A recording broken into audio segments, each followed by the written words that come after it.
MSW Media.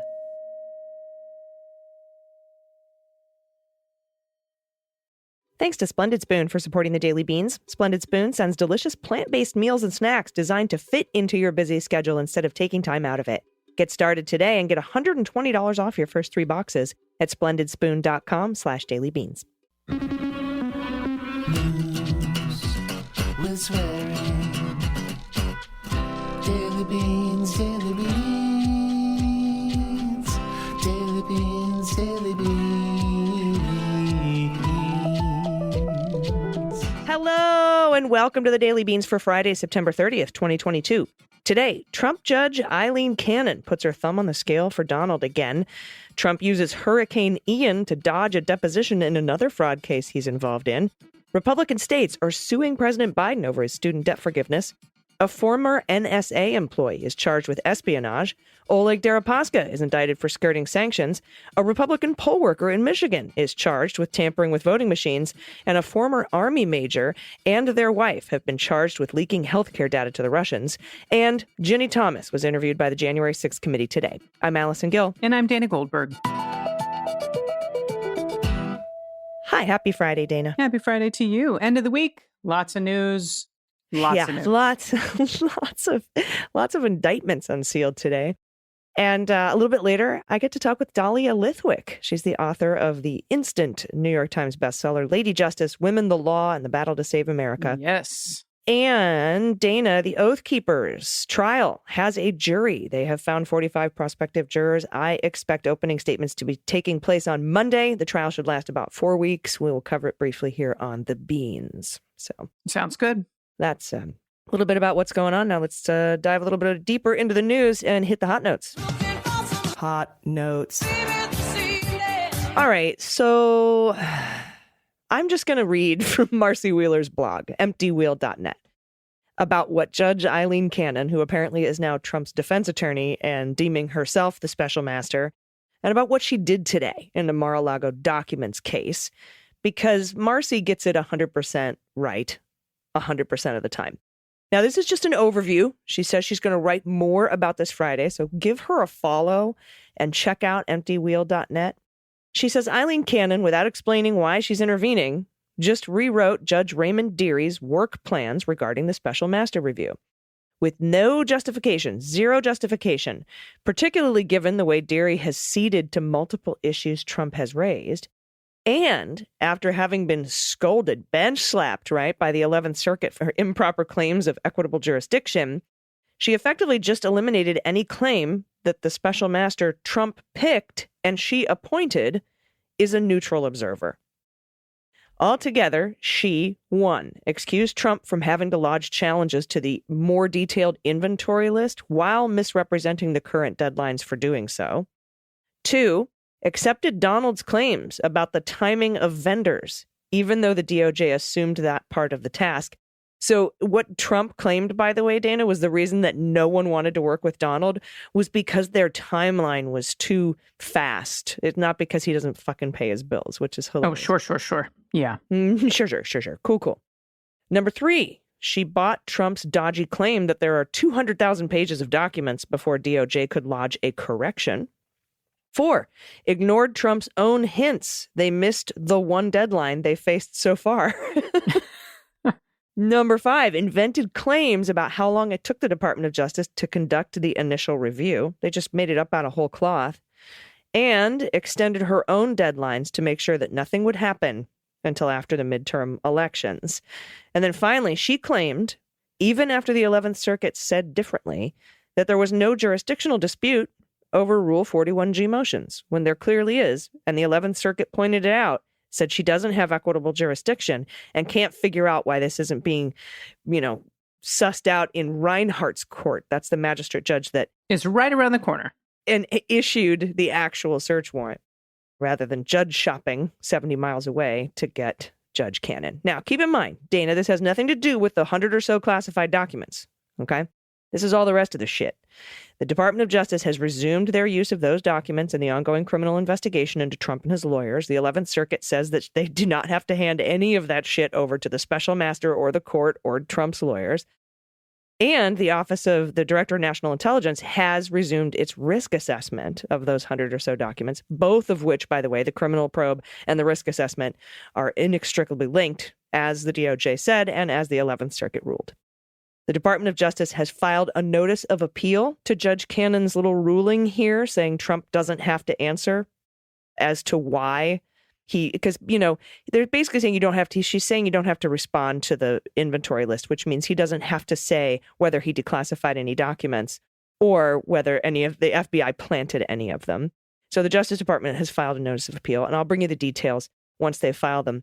It's also of note, and thanks to Ben Meisalis of the Midas Touch podcast for this little nugget, Christina Bobb said on national television that she was not in any way acting as Trump's lawyer at all during the Mar-a-Lago case. She was just the documents custodian. She was not on that legal team ever, which means she cannot claim attorney-client privilege when questioned about her knowledge of or participation in the document case crimes, because you have to establish an attorney-client relationship to assert attorney-client privilege, and she just established the opposite. It's really interesting. I know. We'll see what comes out of that. Yeah. Now this story. Yep. Ginni Thomas. Well, what did she do? She told the House committee investigating the January 6th attack on the Capitol today that she never discussed efforts to overturn the election with her husband during a closed-door interview in which she continued to perpetuate the false claim that the election was stolen. And what she said, I don't know, we'll get to this, it wasn't that she doesn't, she says she generally doesn't discuss, which means she absolutely does. Yeah, that and Andrew Weissman pointed out, generally is doing a lot of work there. Oh, real heavy lifting. Yeah, did you not generally and specifically discuss it? Like, what the fuck are you talking about? Now, leaving the interview, that took place at an office building near the Capitol and lasted about 4 hours. Ms. Thomas smiled in response to reporters' questions, but declined to answer any of them publicly. She did, however, answer questions behind closed doors, and that's from Benny Thompson. We know that he's the chairman of the committee, who added that her testimony could be included in an upcoming hearing. If there's something of merit, it will be. That was, again, yep. I love Benny. Now, Ms. Thomas exchanged text messages with Mr. Meadows, the White House chief of staff, in which she urged him to challenge Joe Biden's victory in the 2020 election, which she called a, quote, heist, and indicated that she had reached out to Jared Kushner, the president's son-in-law, about Mr. Trump's efforts to use the courts to keep himself in power. She even suggested the lawyer who should be put in charge of that effort was no one other than Sidney Powell.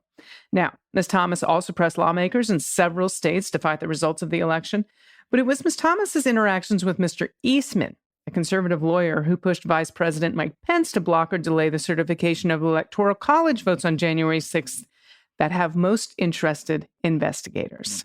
Yeah, that and her name was on that Gomert lawsuit against Vice President Pence, the former milk toast guy with the fly on his head, and also a bunch of people from Arizona, including Kelly Ward, who was just subpoenaed by the Department of Justice and lost her battle in not being able to have her phone records handed over to the committee. So interesting. Ooh, all these things coming together. All right, check this out. It's time for the Fantasy Indictment League.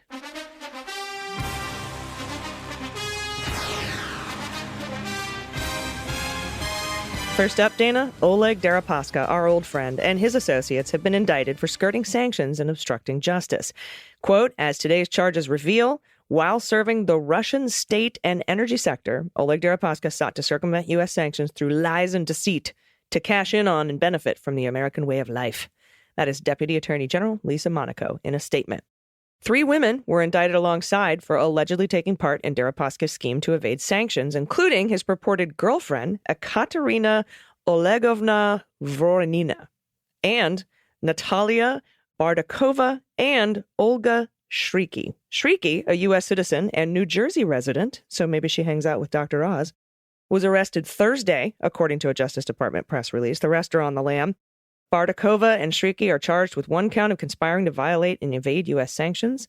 Bardakova and Voronina are charged with 1 count of making false statements to federal agents. Shrieky also faces 1 count of destruction of records. I'm so glad I didn't get this story. Thank you so much for taking care of the pronunciations. You're welcome. I'm sure I'm not doing well with them. I think you're doing fantastic. Thank you. It just reminds me of what is my favorite movie? Zoolander, when he introduces Katrina Bogdanovna. It's of note, by the way, this investigation was going down when Barr ousted Jeffrey Berman from the Southern District of New York. So I'm wondering if he shut this one down, only to have the Biden U.S. attorney reopen it because, maybe new evidence. I'm not sure, but interesting. All right, next up on the fantasy indictment block, a former U.S. Army major and their anesthesiologist wife have been criminally charged for allegedly plotting to leak highly sensitive healthcare data about military patients to Russia. That's according to the Justice Department. Jamie Lee Henry, former major who was also a doctor at Fort Bragg in North Carolina, and their wife, Dr. Anna Gabrielian, were charged in an unsealed indictment in federal court in Maryland with conspiracy and wrongful disclosure of individually identifiable health information about patients at the Army base. And Dana, Jarrell Sebastian Dalkey, 30, was an employee of the NSA, where he served as an information system security designer from June to July, like 1 month in 2022. That's like 4 Scaramucci's, 2 Scaramucci's? Yeah. Maybe like 2.5 Scaramucci's. According to the affidavit in support of the criminal complaint, between August and September, Dalkey used an encrypted email account to transmit excerpts of 3 classified documents he had obtained during his employment to an individual he believed to be working for a foreign government. By the way, the foreign government here is clearly Russia. You can tell by all the clues that they talk about in the indictment. In actuality, the person that Dalkey was faxing this shit to was an undercover FBI agent. Whoopsie.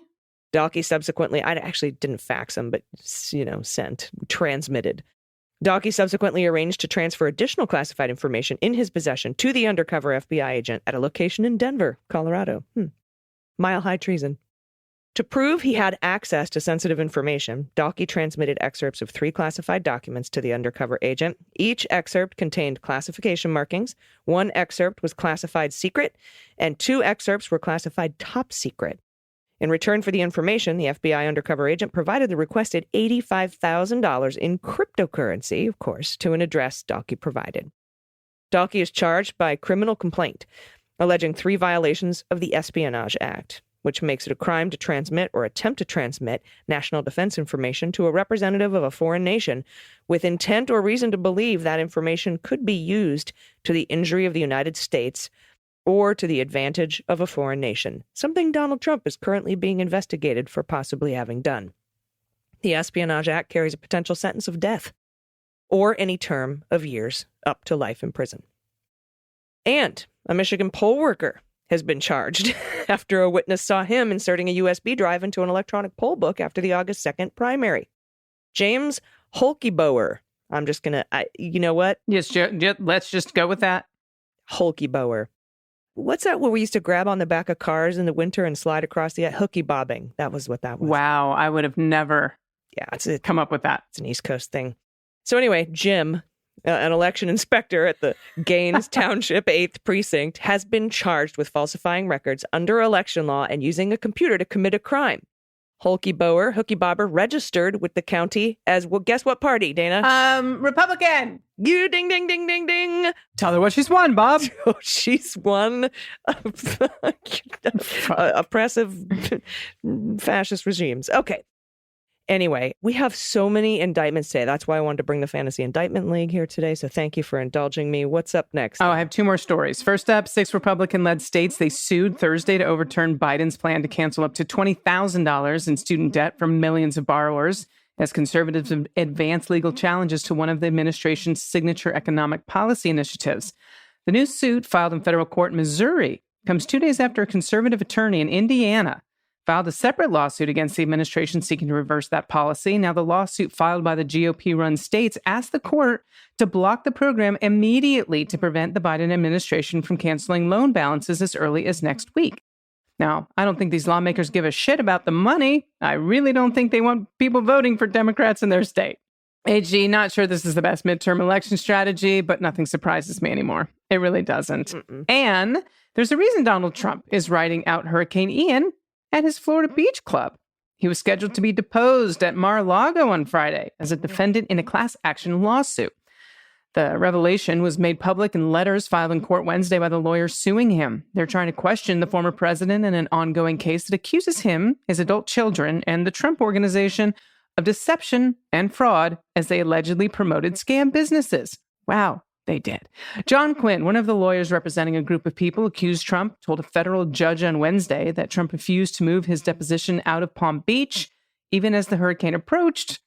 Now, Quinn and his team didn't want to fly into Florida this week, given the severity of the storm, and they said Trump's side wouldn't move the deposition to Bedminster in New Jersey, where Trump's golf course is, and probably some of the other classified documents with Ivana's casket. The court had set a Friday deadline for lawyers to be able to question Trump and others in the case under oath, but Trump's lawyers responded in court Wednesday night that they had flown to Palm Beach this week with Trump ready to testify. And they said that they would have rescheduled the deposition if only Quinn's team had asked. Oh, if you just asked, we would have done it. Now, Trump's lawyer, Clifford Robert, called Quinn on Tuesday. Quinn wrote in the letter that the federal court in Manhattan, quote, to tell me that he and his colleagues were boarding a flight to Palm Beach. I expressed some surprise.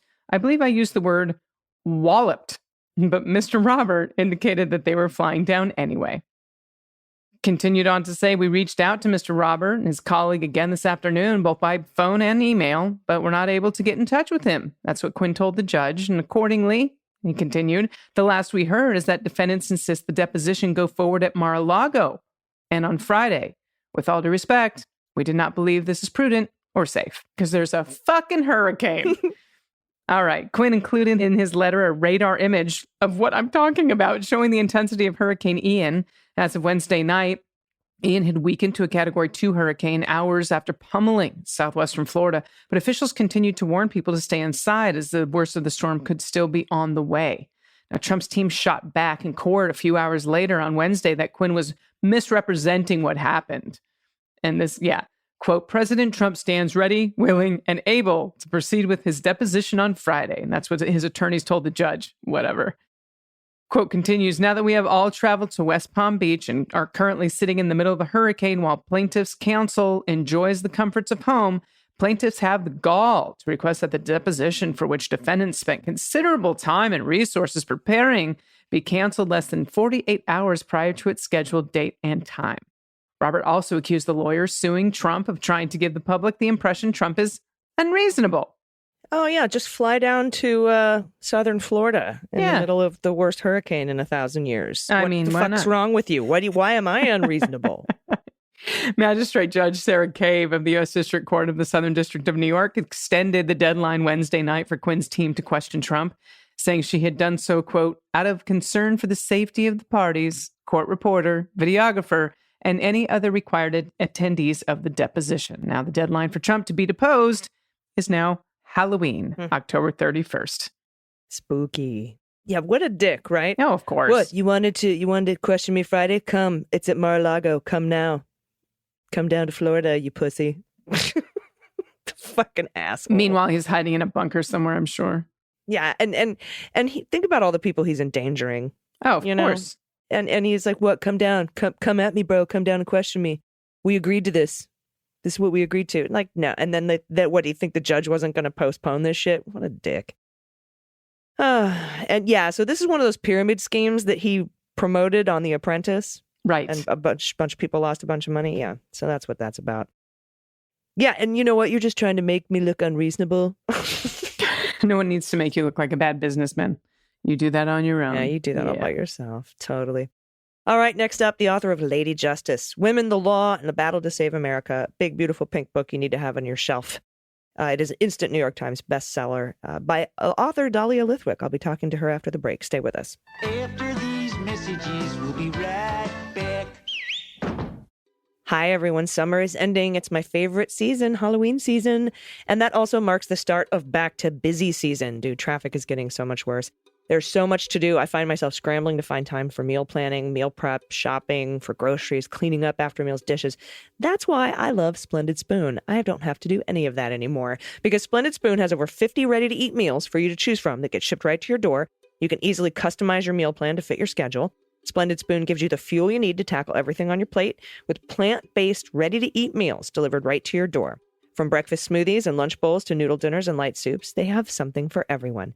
I love how easy Splendid Spoon has made it to add more plant-based meals to my busy routine, including their new fall season meals.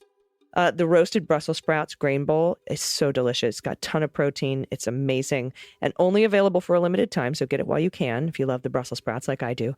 Fuel up for busy days with Splendid Spoon. You can get started today. You'll get $120 off your first 3 boxes at splendidspoon.com/dailybeans. That's $120 off at splendidspoon.com/dailybeans. Hey, everybody. Welcome back. When I started the Mueller, She Wrote podcast, I wanted it to be women because I felt like women had a different perspective on justice and what justice means. And that is why I'm so excited today to be joined by my friend, senior legal correspondent at Slate, news and politics analyst at MSNBC, host of Amicus, an incredible award-winning podcast about law, and the author of the new book, Lady Justice, Women, the Law, and the Battle to Save America. Please welcome Dahlia Lithwick. Hi, Dahlia. That is a lovely introduction. Thank you. I'm psyched that you've given this issue some thought because I want to hear what you think about this.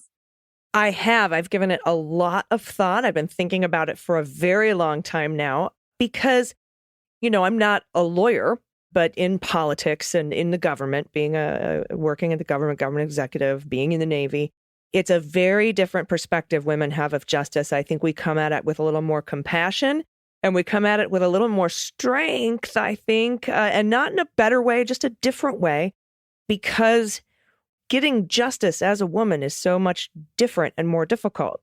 And we just don't see it as black and white or as histrionic. Can you talk a little bit about what prompted you to write this big, beautiful pink book that is going to stand out on every bookshelf in America? I mean, in some ways, I came at it from the same place as you, which is, the original book that I wanted to write for years was about, at the time, the 3 women justices. So that would have been O'Connor and Ginsburg. And, I was really interested in like Sotomayor and Ginsburg and O'Connor. And I just thought there was something interesting there. And then, Kagan came on. I was like, I could write about the 4 women justices. And I was always sort of thinking in the back of my mind, it sounds like a version of what you were thinking, which is like, is there some difference? I hate the essentializing. I don't want to, like, from an N of 3, say all women judges do X and Y.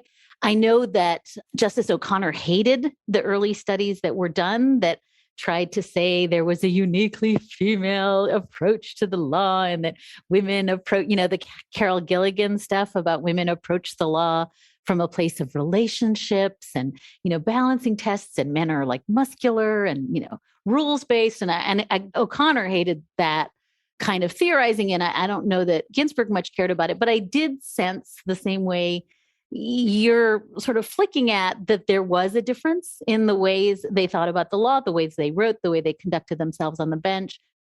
And so then I think it just evolved from a book about women justices to women in justice, which is kind of what this book is. And maybe I think I'll just land on, I thought originally when I started this book in 2017 that I was writing kind of what you were doing, just a meticulous record keeping of what had happened so that, if someday we were all in a like smoldering ash heap, at least there would have been a record of the 4 years of the Trump administration. And then I really think it changed after 2020 with January 6th and with kind of election denialism, all the stuff that we think about in terms of ongoing lawlessness. And then it went from just being a history book to being kind of a playbook. How do we learn from these amazing women who use the courts and the law and the rule of law to battle back against the worst manifestations of Trumpism? And maybe how do we take those lessons and use them now and use them going forward as all of these issues continue to be urgent and salient? Yeah. And I've been very fortunate to have a lot of women influencing me, in now as opposed to 20 or 30 years ago. We have Maddow, who's covering justice and reporting on it. We've got like Natasha Bertrand, who's a really great journalist. Then we can get into like the sisters-in-law and that whole crew, the Valkyries, Mary Trump, Jen Taub, a lot of professors, a lot of women in the FBI and coming from the FBI, working in law now, like Asha Rangappa. Jill Wine-Banks's book, Watergate Girl, which was very specifically titled for very specific reasons when I talked to her about that. And I feel very lucky to have so many incredible women working in news, justice, and politics and law to look up to and to understand and to sort of, garner that perspective of a woman's point of view with the law, because the law is the law, whether you come at it as a woman or a man. So I think it's, that's one of the things that I really love about this book. Can you talk a little bit about some of these figures that we've been discussing, perhaps the diverse female appointments at the top of the Justice Department, for example? Yeah, I mean, it's so interesting because it's one of those, again, this book, when I first started it, Trump's slate of U.S. attorneys was all men, there was such a revanchist.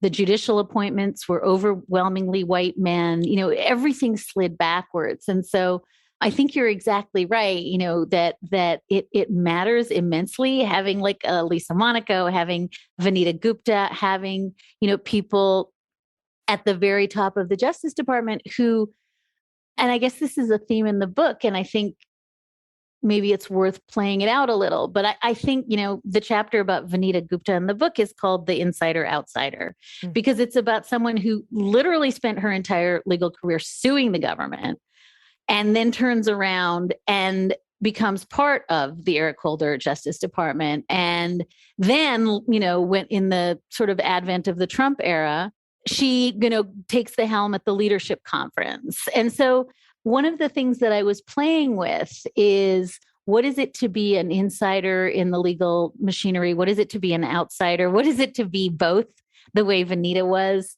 What does that sort of split screen of being both an institutionalist and also, a rebel and a pioneer, what does that do to your brain as a lawyer? And so I think one of the things maybe you and I are both describing is, it's not that you want to essentialize and say all women do this. I'm mindful of the Sidney Powells and the Eileen Cannons in the world. I was just going to ask about Judge Cannon. Yeah, exactly. no, I can't say all women think this or that, but I think what I can say is women, people of color, LGBTQ lawyers do have one foot in both worlds. And I think that there's some real utility in having lived, as an insider and an outsider in the law. And even the most, think about Sonia Sotomayor, right? Who comes up as a prosecutor, then she's a judge, now she's on the Supreme Court. You would think her resume would suggest to you that she would be Brett Kavanaugh, right? But she's not. And I think it's just having experienced a part of her life where she had to smash down doors and, plead her way in and, do everything she could do to be taken seriously. I think that inside-outside pivot is really an essential piece of what I'm trying to think about in the book, but also why I think it's so essential to have, judges and attorneys general and other officials who have seen both sides of the legal system, maybe had it weaponized against them in some context. And then benefited from it. Because I think if you can't see that double-edged sword, you can't fully understand what the hammer that is the law can be. Yeah, and that's what really resonated with me, having gone from being in the Navy to working for the Department of Veterans Affairs, then under Trump, and then having to be an outsider talking about what the administration was doing, not necessarily connected to the agency that I worked for, but, that inside-outside, I was like, yes, I know that. And I think a lot of women understand the concept of, outside, inside. And I also wanted to ask you about one of my favorite people, a hero of mine, Robbie Kaplan, because so many things she's been involved with are things that we closely follow here on the show and in news and justice politics, like Charlottesville, like the E. Jean Carroll case, which is going to have a fresh coat of paint put on it, I think, in November under a new New York law.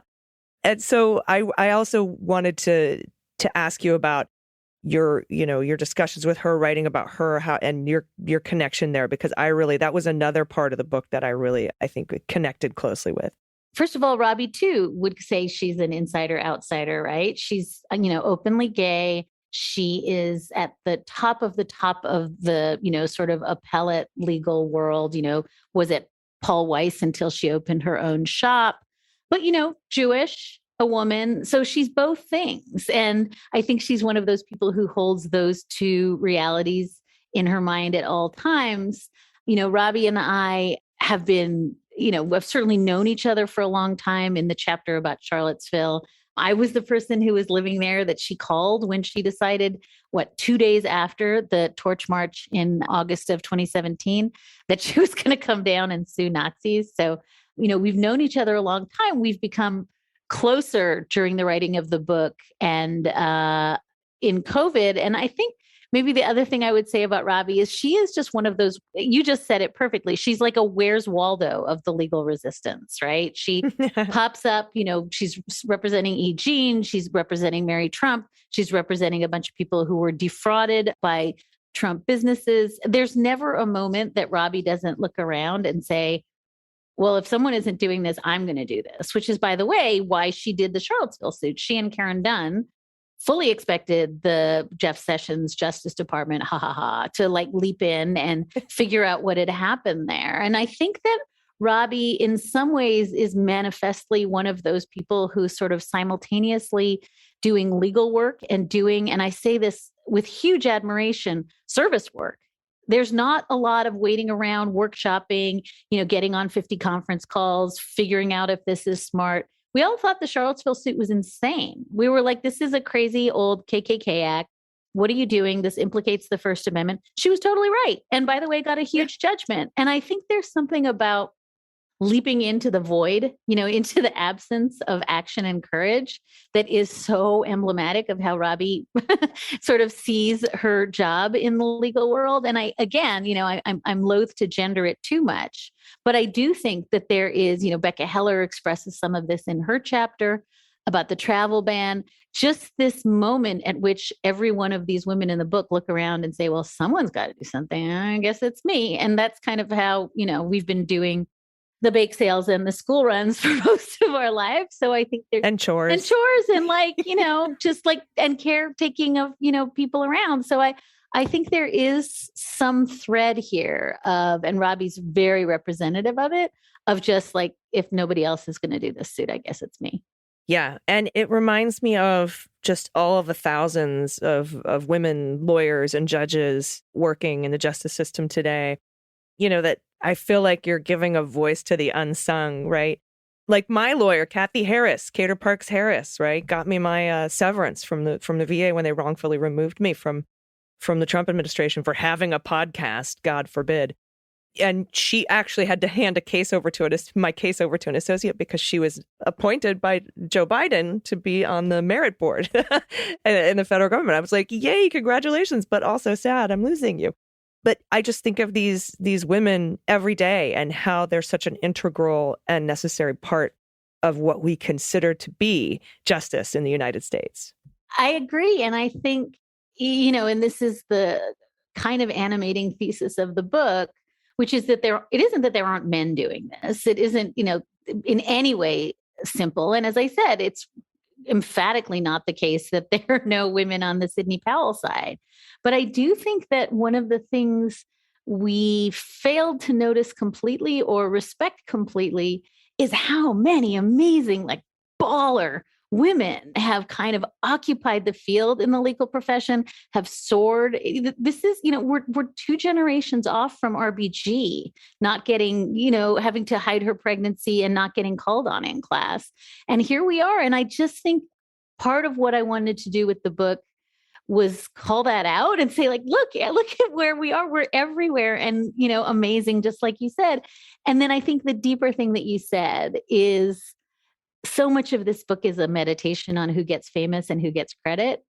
And I start deliberately with Pauli Murray, who got neither, deserved all of it, should have been on all the tote bags.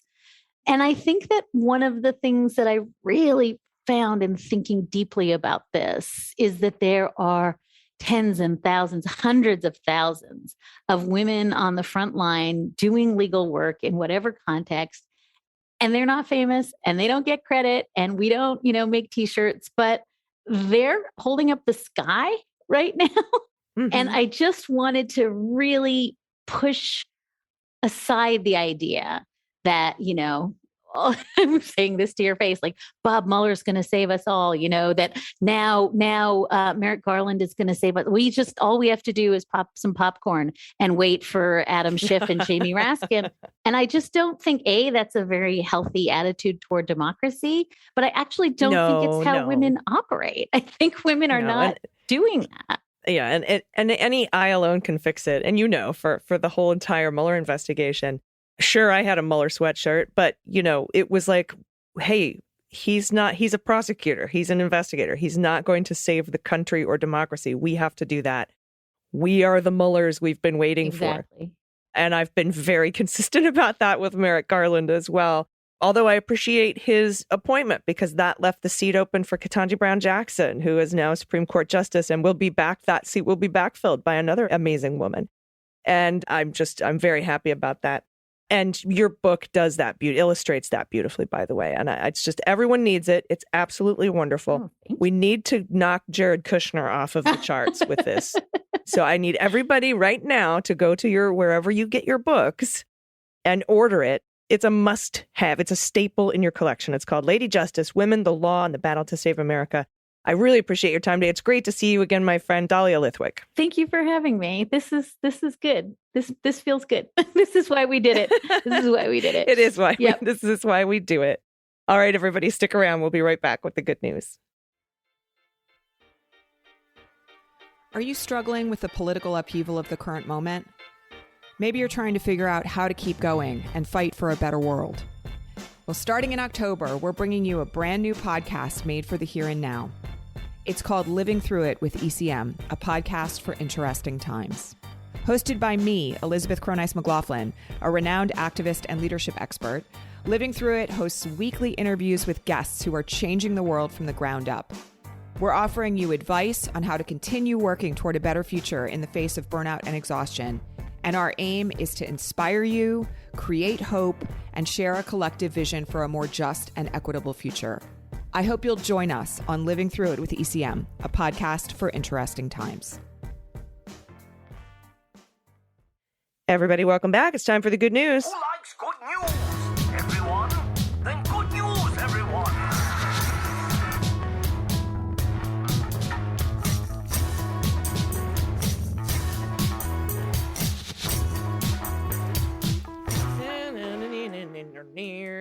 Good news, good news. And if you have anything you want to send to us, anything you want to bring to our attention, good news, confessions, corrections, Halloween photos, adoptable pets in your area, your pod pet, pat, ticks, packs, pup. You heard her, people. You heard her.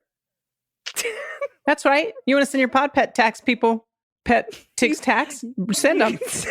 You want to send your pets tic tacs? Yeah. If you want to send your pets tic tacs, we'll take those too. You heard her. Don't make her repeat that. If you want to send anything to the Daily Beans, do you need me to handle you today? I don't know what I just said, but I think I just offered to handle you. Where do they do it? Oh man. It's Daily Beans Pod. I can't. What the fuck? dailybeanspod.com. And click on contact. Is that right? Yeah, you got it. We're a mess. I never have to say that part. I don't even know what our web address is. And that's our show for today, everybody. Thank you. Yeah. Whew. Good time today. All right. So anyway, dailybeanspod.com. Click on contact. That's where you can send it. First up from Rowan, pronouns he and him. Hi, Beans Queens. I want to share some fun, personal good news. My dad and I like to go on bike tours together to get some quality time in, since we live in different parts of the country. It's always a fun time, and the average age of riders in these groups is around 65. So getting to see older people letting it all hang out is a real treat. My dad calls it adult summer camp. I can confirm the amount of biking and drinking is about what you would expect based on that description. Enter the conflict part of the story. Dun, dun, dun. The pandemic canceled our 2020 ride. As one might imagine, we dusted ourselves off. We're getting ready to do our trip in 2021 when my dad got into a terrible car accident 2 weeks ahead of the ride. He was rear-ended at full speed by a commercial truck. Oh my God. But luckily, he was able to see it coming and get partially out of the way onto the shoulder before it struck him. Broke a few ribs, had some fluid in his lungs. Oh, man. But after a lengthy hospital stay, he made a full recovery with no lasting injuries. Right. Fast forward to this year, we finally did the tour of Door County, Wisconsin with 150 nice older people. Oh, The third time really was the charm in this case. Pod pics are the two of us on top of Eagle Tower on Washington Island, as well as a photo of my cat Ruby cleaning her belly and looking very silly. Thanks for all you do. oh, you guys are handsome. Look how cool. Oh, how I beautiful. love that. That makes my heart warm. Oh, and look at that chonker having a bath. I love it. That's just awesome. Thank you so much for kicking us off today. This next one's from Rafaela. No pronouns given. Love, love, love your podcast. Good news. My husband, a lifetime registered Republican, changed his party affiliation to Democrat. Nice. Yes. The man may be the head, but the woman is the neck. Unfortunately, McCarthy is our local representative, and before him, it was Nunes. But I meet more and more liberals every day. Anyway, ever watch Jonathan Pye? He is the English version of you. Always finds a funny way to deliver the news. And a shout out to my husband. 25 years together, and he still makes me breakfast every morning. Oh, wow. Every morning when the whole family wakes up, we give each other hugs and tell one another how much we love each other. Not just a habit, but a perfect way to start the day. Oh. Pod pet pictures are our 3 dogs. Big black one is Tyson, named after Neil deGrasse. Am I saying deGrasse? Is that Neil? DeGrasse. Thanks, Neil deGrasse Tyson. Small one is Holly, and big tan one is best dog in the world, Maggie. My husband wanted at the time to keep Thatcher's legacy going, and I told him the only thing I would call after her. let me say this right. I told him the only thing I would call after her is a bitch. I get it. Margaret Thatcher. Yep. Look at these babies. So sweet. And well Oh my done. God. Well done getting one on our side there. Those are beautiful On the right babies. side of history instead of the right side of politics. That second one with the big smile is killing me. So sweet. So Sweet cute. babies. Thank you for that. All right, Reggie, pronouns she and her. Hi, and thank you, AJ and Dana, for the Daily Beans. I subscribed a couple weeks ago because I needed to see the pets and people you were oohing and awing over. I look at the photos before I listen to the podcast and try to guess the stories behind them. Oh, that's cool. The stories are so much better than my imagination, and I love all the good people who have contributed or get teary-eyed like I do, so thank you. My good news share is about my 3 darling cats, my pet family that means so much to me. The oldest at 19 years is the black one with the short tail. The second oldest is 14, and the calico, a beautiful, sweet girl. I had these 2 girls, all 3 of us perfectly happy. A few months ago, I brought a cat food donation for food my girls didn't like to the shelter. On my way out, I saw a large cage with several cats inside right by the exit. I told myself, don't do it, don't look, Reg, just keep walking. But I did look, and I locked eyes with one. A sweet little tabby boy came trotting over and kissed the side of the cage. I left with tears and sobbed in my car. He was my cat, and he belonged at home with me and my girls. I applied for his adoption that day and brought him home the day after. His name was Puffers and remains Puffers. He's 12 years old now. Look at the heart on his shoulders, his small ears, a flathead look, and chunky feet. I don't know his background, but I like to imagine his last human treated him well, but couldn't keep him for unknown reasons. He follows me everywhere and greets me at the door when I come home. The girls are still a little snotty around him, but I was pleased to see they're starting to eat together. Love your podcast, your goodness, and words of love. I love that heart with feet. Look at that. Look at a baby. That heart looks like it has feet. He looks so I know. sweet, too. Look at his ears. They're all That's very a man. sweet. That's definitely a man cat face. It's a man cat face. That's an awesome picture I'm about to read about. All right, here we go. MK Grace, pronouns she and her. I don't have any specific good news today. Life is good all around. I just wanted to drop a couple of pictures of my kiddos that I quite like. One is from last Halloween. My grandson was obsessed with the movie Coco. Disney, I think. So I bought everyone's skeleton shirts and they did makeup and whatnot. The other is from last Christmas. I've been making them do Christmas photos since 2017. They've been good sports and we've added to our numbers. I hope you enjoy. P.S. If you can spot the oddity in one of the skeletons. I'm looking. Do you see it? Yeah, I do. It's got his shirt on backwards. Oh, yeah, look at there. There That it one's is. backwards. Scapulas. Yep. Very cool. That's makeup is amazing. by Yeah, the it way. is. Those are awesome. Good looking, Look at good this looking bunch too. My goodness. This Christmas photo. Oh God, I haven't gotten to it yet. That's awesome. I love Everybody this kid. put these on. The kid in the jammies is the only one that got lucky that year. What a good-looking family. I know, right? This is so great. And I'm so glad, by the way, MK, that you're having them do these photos because they're going to be great memories. Oh my God, these are awesome. All All right, honey, right. close us out. Hi, Shal. Last up is from Lee, pronouns she and her. I wanted to share a conversation I overheard at a container refund center at a supermarket. Really gave me hope for our future. Grandpa, cart piled high with returns. Oh no, the machines are all out of order. The 3-year-old. What should we do? Grandpa, panic. The 3-year-old, calmly. Is there something else we can do besides panic? I told the wise grandson I'd let the service clerk know. Oh my God, that's funny. I love that kid. He's like, can you not get me riled up so early? Yeah, that's funny. That's so funny. Is there an option? Well, can we not panic, Grandpa? So good. Thank you so much for all these photos and the pod pet pics, which I just said properly right then. I just want to bring... Oh man, but yeah, I appreciate when we have our little guffaws. Anyway, if you have anything you want to send to us, you can do it at dailybeanspod.com and click on contact. Let's see. We have a weekend coming up. We And do. so we won't be back in your ears until Monday morning. So I hope everyone has a wonderful, wonderful weekend. Dana, do you have any final thoughts? Do you want to talk about November 5th again? Sure. Just another shout out. We've got a show coming up November 5th. This is going to be an awesome black ties sort of extravaganza in Salt Lake City, Utah, which is wonderful. It's for their Pride Center. So you can go to pridecenter.org, Utah, pridecenter.org. All the information's there. I'll be emceeing and performing a 20-minute set. We're going to be giving away some awards. There's food and an open bar.